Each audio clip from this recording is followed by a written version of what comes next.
Olá pessoal, tudo bem com vocês? Aqui é o professor José Renato, de Análise de Projetos e Sistemas, e o tema desse vídeo é sobre diagrama de fluxo de dados, tá? Então esse é o primeiro vídeo que eu estou fazendo sobre esse tema. Muita atenção, tá? Porque tem muitos detalhes, né, sobre diagrama de fluxo de dados. Ah, é uma ferramenta que é muito utilizada, tá, para fazer documentação do projeto de software. Apesar de ser uma ferramenta relativamente antiga, né, ela ainda é muito difundida e ela segue um padrão internacional. Primeiro de tudo, né, precisamos entender, né, o que é o diagrama de fluxo de dados. A gente tem que recordar a importância que fazer a modelagem do sistema, fazer a modelagem, né, do sistema antes de começar a desenvolver. O modelo é uma representação, né, do que será o sistema no futuro. E o diagrama de fluxo de dados ele facilita também o entendimento do que vai ser o sistema. Os diagramas que a gente utiliza são diagramas simples, né, que é de uso comum, tá? São poucos diagramas, cada um com seu significado, ok? Mas é de fácil compreensão.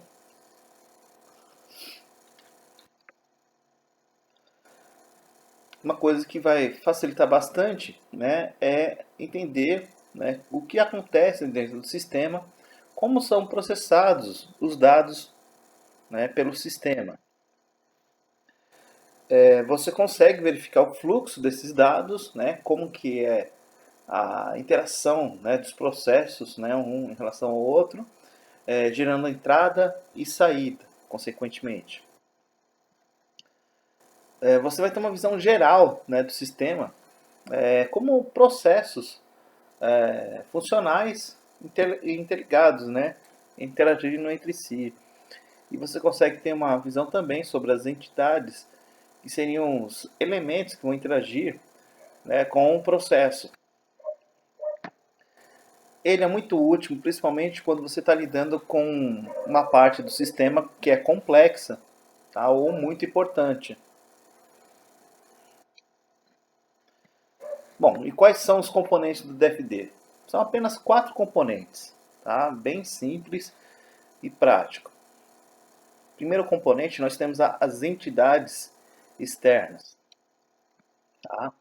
E entidade externa é qualquer ser, elemento, né, que vai interagir com o sistema.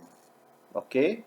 Então, a entidade externa ela pode ser uma pessoa ou um grupo de pessoas que vai interagir com o sistema.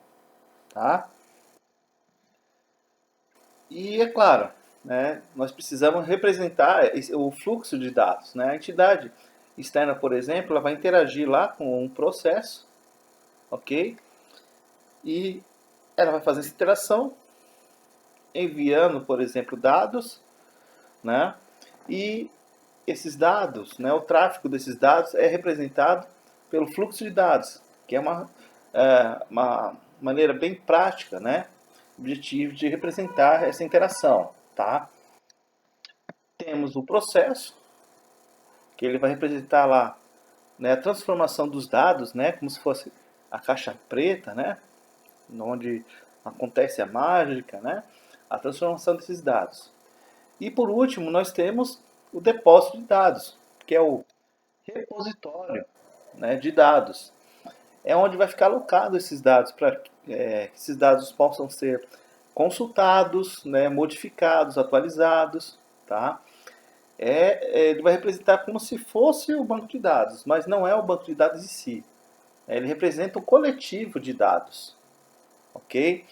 Uma coisa que é importante a gente ressaltar, o DFD é uma representação do sistema sem se preocupar que tecnologia você vai utilizar, que linguagem de programação que você vai utilizar, banco de dados, tá? Então não tem detalhamento sobre isso, sobre tecnologia. Então ele não vai ter restrições relacionadas a tecnologias, ok? Bom, se é uma apresentação gráfica, quais são os gráficos, tá? Primeiramente, a gente tem que entender que, como é um sistema, uma ferramenta antiga, né, houve um processo de evolução, tá? Porém, alguns autores, né, e alguns programadores preferem utilizar um determinado estilo e outros vão usar um estilo mais moderno, por exemplo. Tá? Nós temos aqui o modelo do Jordan e DeMarco e o do Gunn e Sarson, né? Sendo que o do Gunn e Sarson é um modelo, né, um estilo mais antigo, né, de acordo com o paradigma da época. Né? Então, anos depois, né, o Jordan e o DeMarco propôs uma modelagem um pouquinho diferente aí. Tá? Então, a entidade externa é o retângulo, fluxo de dados é a setinha, tá? Muda um pouquinho o estilo da seta, tá?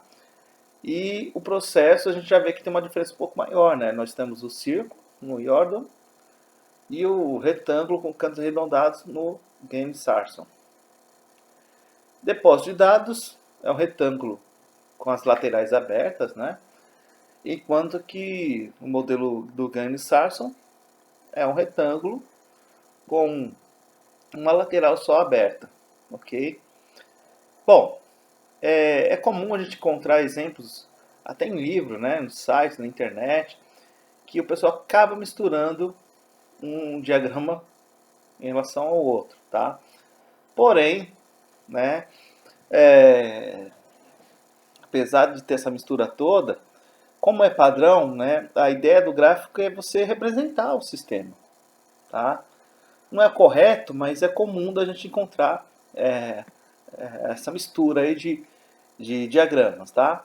Mas é importante você entender que sempre vai ter um diagrama, né, que vai representar a entidade externa, vai ter um outro diagrama que vai representar fluxo de dados, outro para representar processo e outro depósito de dados. Então, com esses 4 elementos aí você consegue fazer o DFD, tá? A representação do sistema inteiro. Bom, vamos verificar um exemplo para que a gente possa ter um melhor entendimento. Aqui nós temos um exemplo simples, por exemplo, de um sistema da empresa que vai fazer a parte da emissão do contra-cheque. Tá? Temos o usuário, ele vai interagir com esse sistema da empresa, ele vai fornecer o nome e a empresa vai gerar a emissão, né, do contra-cheque. Como vai ser feita essa emissão? Vai ser através de uma máquina que está ligada a uma impressora para imprimir? Vai ser através de um sistema online, sem impressão? Não importa, a gente não está pensando ainda na tecnologia. O importante é pensar o processo em si. Então, o processo, para ele ser executado, ele precisa da informação do nome. E aí, como resposta, ele vai oferecer lá as informações do contra-cheque. Percebam que, né, nós temos a descrição, né, graficamente, né, do que significa cada elemento ali. Né, o nome do usuário, ali o processo de emissão do contra-cheque, o fluxo de ida é o nome do contra-cheque, né, o fluxo voltando. Uma dica também, que é muito importante, que é recomendável que você coloque uma numeração no fluxo, tá? Então, número 1, número 2. E também, se tiver mais de um processo representado no gráfico, é interessante também você colocar uma numeração no processo, ok? Para o segundo exemplo, esse exemplo aqui é um pouco mais complexo. Dois processos, né? Temos o processo calcular salário e imprimir contra-cheque. Ok? Então vai ser aquele mesmo passo a passo, o usuário vai fornecer um nome para o processo calcular salário. Esse processo calcular salário, ele precisa fazer uma consulta através do nome do funcionário, que ele pegou lá a partir do usuário, e vai ter o retorno das horas, né, trabalhadas e do valor hora daquele funcionário. Também ele vai precisar, né, dos dados sobre descontos, né, os impostos, encargos trabalhistas, etc. Feito esse processo, ele vai gerar uma saída. Esse processo vai gerar uma saída. Depois de trabalhar esses dados, ele vai gerar uma saída e essa saída vai ser utilizada pelo processo imprimir contra-cheque. Tá? E eu imprimir contra-cheque, ele vai gerar uma resposta que vai diretamente interagir lá com a entidade usuário. Ok? Ficou bem claro? Então é importante que você discrimine em cada setinha do fluxo que tipo de dados está acontecendo ali, tá? De preferência, como eu já falei, também coloque a numeração, tá? Nas setas e também nos processos. Aqui não tem, mas é interessante colocar também, tá? Até mesmo para não se perder no desenvolvimento. Um exemplo mais prático, né? É claro que aqueles exemplos foram bem didáticos, né? E você deve imaginar, poxa, mas um sistema, né? Um programa, ele vai ter muito mais do que um processo. É verdade. Mas a ideia é que quando você vai montar o DFD, você parte do sistema como se ele fosse um único processo, tá? E aí você vai analisando e refinando esse modelo, tá? Então você vai refinar, mas começa tudo a partir de uma única bolha, ok? Essa única bolha é um único processo, tá? Bom, vamos se concentrar nesse problema aqui. Aqui é o exemplo de uma empresa que trabalha com vendas de livros, né? E faz a entrega pelo correio. E vamos verificar a descrição, né, do que está sendo pedido aqui. Então, como que é a regra de negócio da empresa, né? A empresa lá recebe os pedidos da bibliotecária, faz as encomendas editoras com desconto e atende aos pedidos no ato do recebimento dos livros da editora, tá? É basicamente uma distribuidora, né, fornecedora de livros, certo? E ela vai precisar de um sistema para fazer esse controle aí, né? O processamento dos pedidos, ok? Vamos ver como fica então.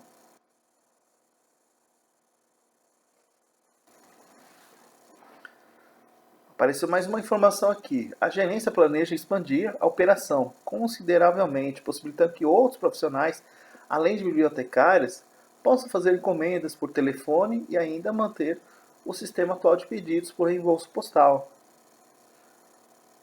Olha, aqui nós já temos uma visão do que vai ser o sistema no futuro. Temos, né, o inicial do sistema, né, o que deveria ser hoje, mas aqui a gente já tem uma previsão da expansão do sistema. Tá? Então, muito importante, principalmente quando estiver utilizando essa ferramenta, ter uma análise, né, crítica sobre o cenário. Então, você tem que entender muito bem, né, qual é o objetivo do sistema, o que é necessário para que o sistema funcione hoje. E também prever o que pode, o que o sistema deve fazer no futuro, né, as possíveis expansões do sistema. Porque se você prever isso, vai ficar muito mais fácil no futuro fazer a manutenção ou atualização do sistema. Mesmo que no atual momento o sistema ainda não tenha a função, né, o processo funcionando corretamente, mas você tem que prever isso no seu projeto, né, na modelagem do seu sistema. Então aqui já tem um processo de expansão. Esse exemplo desse estudo de caso, né, eu vou refinar ele até certo ponto, não vou levar ele até o final, porque senão vai ficar muito extenso aqui, tá? A explicação. Mas a gente vai refinar ele até certo ponto. Ótimo, então a gente já conheceu o problema, o sistema FD. O que é importante para a gente iniciar o DFD é que, como eu já comentei, tenta representar o sistema como um todo, tá? Foca em cima do objetivo principal. Qual é o objetivo principal aqui do sistema em questão? É necessário ter um sistema para fazer o gerenciamento dos pedidos, né? Controle dos pedidos. Só que para que eu processe os pedidos, eu preciso ter, né, representação também de quem que vai interagir, né, com esses pedidos. Aí, de maneira genérica, eu identifiquei ali como cliente. Tá? Não importa se é bibliotecária, quem é, qual é a profissão da pessoa, é cliente. Então está representado ali pela entidade cliente. Cliente vai enviar os dados dos pedidos, né? E aí você tem o processo, processar pedidos, que ele vai fazer uma consulta dos dados dos livros, tá? E vai verificar se ele tem registro desses livros, ok? Só que também ele vai precisar avaliar os dados cadastrais do cliente, verificar naquele processo lá de envio dos dados dos pedidos, né? Você vai ter informações do cliente, então você tem que verificar o histórico do cliente para verificar se o cliente em questão ele tem crédito, tá?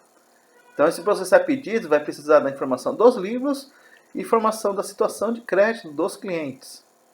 É isso que representa esse gráfico aqui. E ao final, né, se estiver tudo ok, lembrando que a gente só vai pensar na representação, a gente só pensa no sistema um cenário ideal, não pensa em exceções, né? Então, imaginando que tudo está correto, o processar pedidos vai emitir, né, uma saída, que vai ser a fatura do pedido, ok? Então, só para reforçar mais um pouquinho, ao representar, né, utilizando o DFD, Diagrama de Fluxo de Dados, do sistema, você vai representar o sistema no cenário ideal. Você não pensa nas exceções, nas coisas que podem acontecer de errado. Você pensa no fluxo natural das coisas, como deveria ser, ok? Avançando mais um pouquinho no nosso problema, a gente vai verificar outras informações, né? Na própria descrição do problema, você vai obtendo essas informações aí, tá? Então, olha só, né? Aqui ele está dizendo o seguinte: temos que verificar se os pedidos estão corretamente preenchidos. Tendo o pedido válido, juntá-lo aos pedidos de outros livros, da mesma editora, para nos beneficiarmos do desconto quantidade. Então, o que significa isso? Significa que você, né, dentro do seu sistema, você deve agrupar os pedidos por editora, para fazer uma compra em forma de lote, tá? E a partir daí, você tem um desconto, né, pela quantidade de livros que você vai comprar de uma vez só. Como que isso vai ficar, né, na representação do nosso sistema? O que vai acontecer aqui vai ser o seguinte: a gente vai refinar o nosso modelo e vamos explodir a bolha, né? Vamos dizer assim, né? Só que esse processo de refinamento ele se dá da seguinte maneira: você quebra um processo, né, que ele era grande, abrangente e genérico. Esse único processo ele vai se transformar em dois processos mais específicos, tá? Você só pode quebrar um processo em dois, tá? Não pode quebrar ele em 10 partes, 15 partes. Por que não? Porque o ideal é você ir fazendo um passo de cada vez, tá? Então primeiro você quebra de um, ele vai se transformar em dois. Se for necessário de dois, ele vai se transformar em três e assim por diante. Então, na continuação do refinamento do nosso problema, aqui nós temos dois processos: verificar a validade do pedido e preparar a requisição para a editora, de acordo com o que a gente viu na própria descrição do problema. Por isso que é importante saber ler e interpretar texto, tá? E quando você for escrever um texto, também tem que escrever de maneira prática e objetiva, tá? Então nós temos lá, verificar a validade do pedido. Esse processo envolve tudo aquilo que a gente já estudou, né, na versão anterior do DFD, só que nessa versão, né, você ainda tem um segundo processo, que é preparar a requisição para a editora. Tá?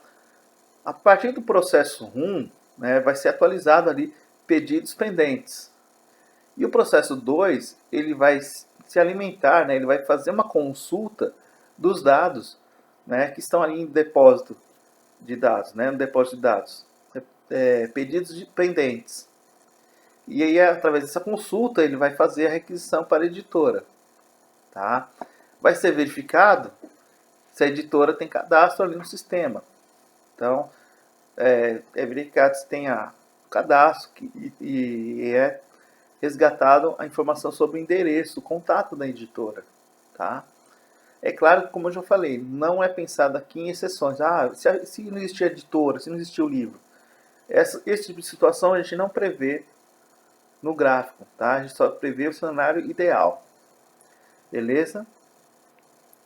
E a partir daí, né, é feito né, uma consulta sobre ordens de compra da editora, tá?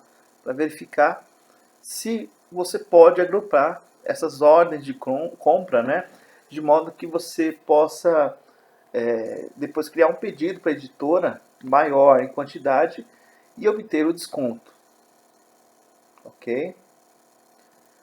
Bom, esse modelo, esse estudo de caso, a gente pode refinar mais ainda, né? Podemos, se a gente for pensar bem aí, tem vários outros processos aí. Mas eu vou encerrar por aqui, tá? Só fazer uma observação. Quando você tem um DFD que ele tem um único processo, nós chamamos isso de DFD nível 0, tá? Nível 0.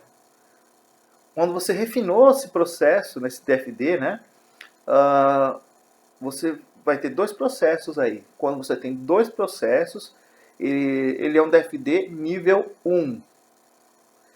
E assim por diante, tá? Então ele vai, dependendo da quantidade de processos que ele tem, ele vai aumentando aí o nível, tá? Ele começa a partir do 0 e aí vai subindo. 0, 1, 2, 3 e vai indo, tá? É claro que com relação ao exercício, né, não vou passar nenhum exercício que seja muito extenso, tá? Mas é importante saber que pode ser que aconteça, se você for montar um projeto prático, você tenha um DFD muito mais complexo, que ele nem caiba numa folha, tá? Então, é importante saber disso.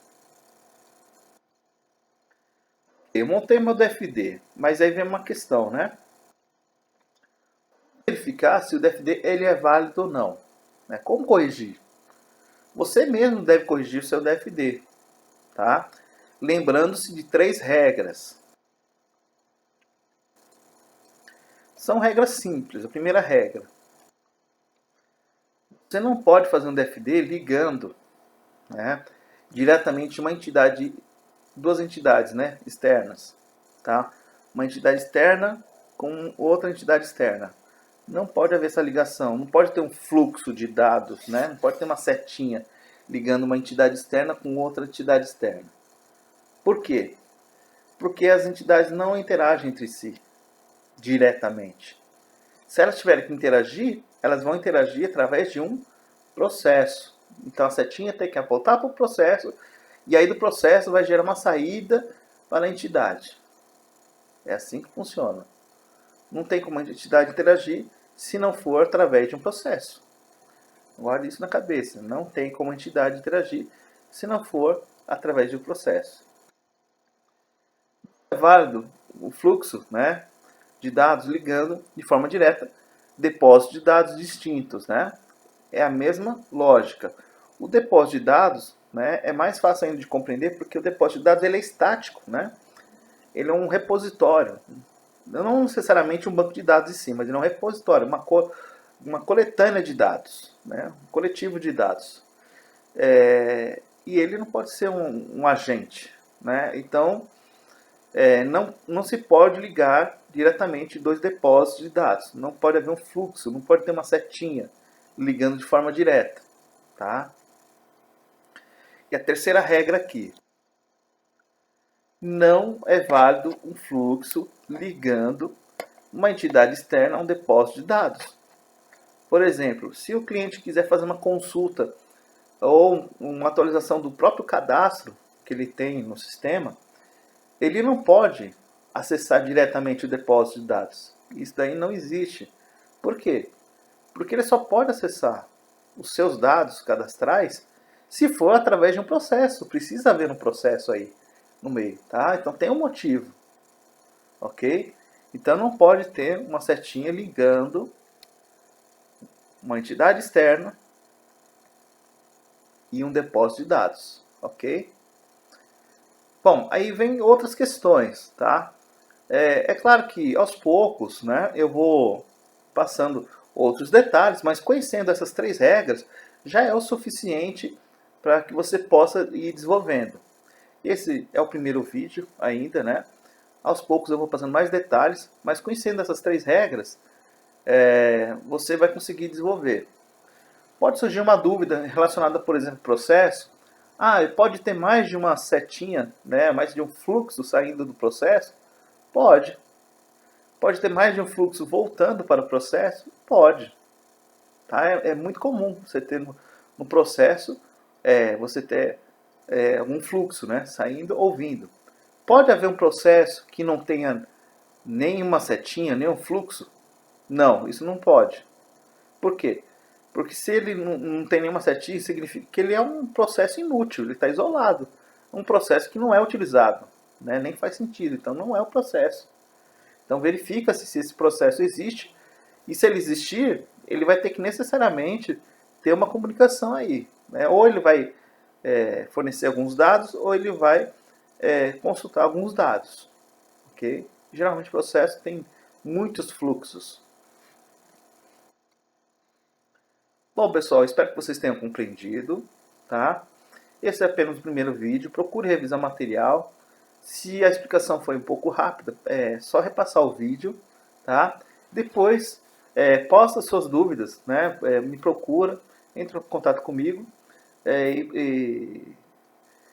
e coloque suas dúvidas para que eu possa também, nos próximos vídeos, explicar mais detalhadamente sobre o DFD. Tá? É uma sua introdução geral, mas eu já passei as regras gerais, né, que vai facilitar o desenvolvimento das atividades. Até mais!